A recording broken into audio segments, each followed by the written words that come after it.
Zdravo, dragi moji! Dobrodošli na naš YouTube kanal. U ovom videu donosimo vam drugu najavu za 13. epizodu serije Daleki grad, uzak šehir.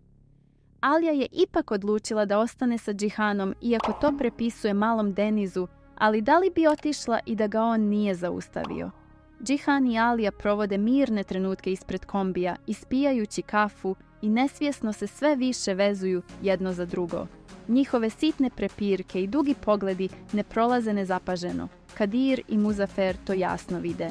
U međuvremenu, Sadakat suočava Aliju sa pitanjem: jesi li pokušala otići? Zašto si počela misliti o Džihanu? Alija joj iskreno odgovara: Džihan puno pati. On ne želi ovakav život. Sadakat je upita: ti ćeš spasiti mog sina?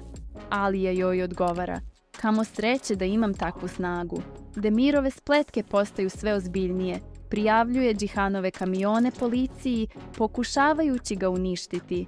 Odnosi u porodici Albora su se počeli remetiti, hvala Bogu. Džihan slabi, ostalo je još jako malo. Počinje tvoja era, Šahine Albora. Šahin u kolicima bježi sa Edžmelom iz bolnice, dok Kaja u naletu bijesa sve lomi oko sebe. Nare, zabrinuta za njegovu nepredvidivu narav, kroz suze mu govori: nećeš praviti gluposti, obećaj mi.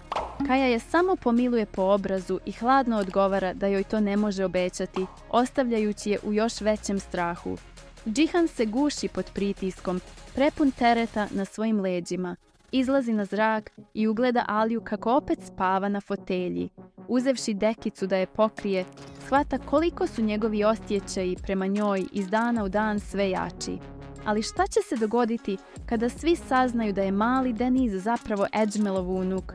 Ako vam se dopao video, ne zaboravite da ga lajkujete, komentarišete i podijelite sa prijateljima.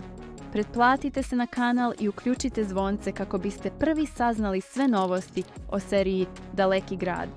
Hvala vam na podršci i vidimo se u narednom videu.